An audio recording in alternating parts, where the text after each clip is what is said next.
राम राम।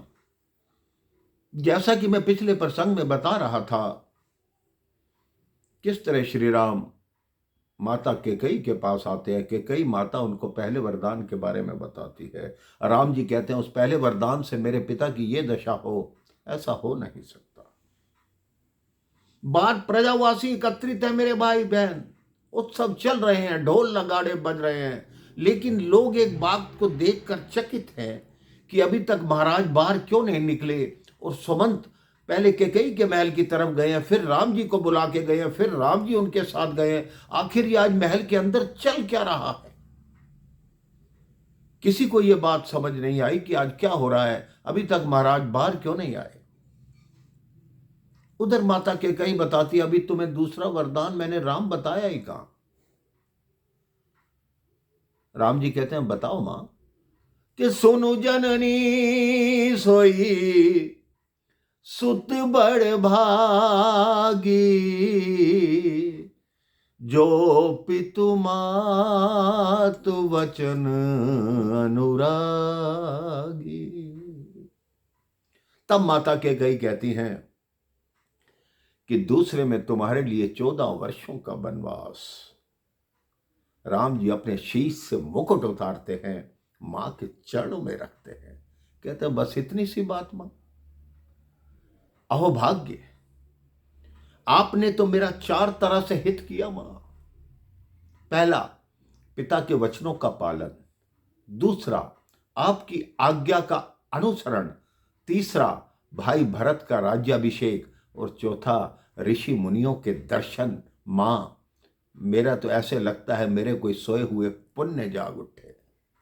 लेकिन मुझे दुख है तो केवल एक बात का, कि आपको मेरे पर या मेरे सेवा धर्म पर शंका थी, जो इस छोटी सी बात के लिए मेरे पिता ने इतने दुख सहे। आप 14 वर्षों की बात करती हैं मां। आप अगर आदेश दें तो मैं 14 जन्मों तक भी वनवास में रह सकता हूं। वनवास जाने की तो बात ही नहीं मां। आप चाहें तो अपनी चमड़ी के जूते बनाकर आपके चरणों में पहना दूं। ये तो केवल वनवास जाने की बात है।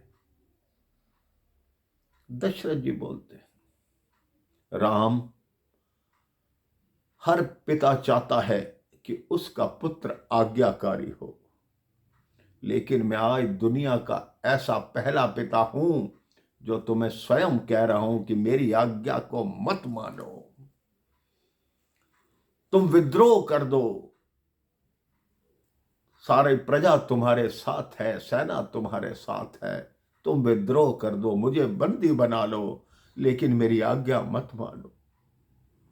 राम जी कहते हैं, मानता हूं मैं कि सारी प्रजा, सारी सेना मेरे साथ है, लेकिन धर्म, विवेक और मर्यादा के विरुद्ध चलकर मैं ऐसा कार्य नहीं कर सकता जिससे हमारा रघुकुल कलंकित हो। पिताश्री, आप और मैं रघुवंशी हैं, और एक सच्चा रघुवंशी बनने के लिए हमें अग्नि के तेज पंज में खड़ा होना पड़ता है।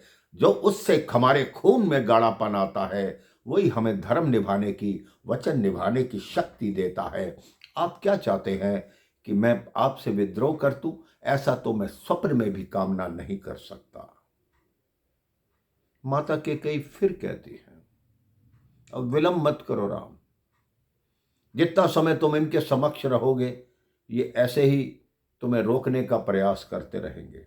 जो समय तुम्हारे राज्याभिषेक के लिए निश्चित हुआ था, वही समय तुम्हारे वनवास जाने के लिए निश्चित होता है। राम जी कहते हैं, ठीक है मां, मैं माता कौशल्या से आज्ञा लेकर अभी वन गमन की तैयारी करता हूं। माता कैकेयी के महल से निकलते हैं।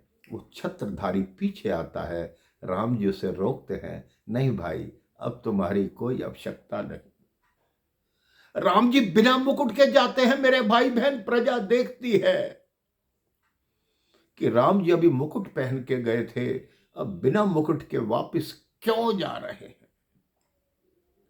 सुमंत जी बाहर आते हैं, बोलते हैं बाहर आकर, हमारा भाग्य फूट गया, अयोध्या लुट गई। जिस राम को तुम राजा देखना चाहते थे, वो तो वनवास की तैयारी करने गया है।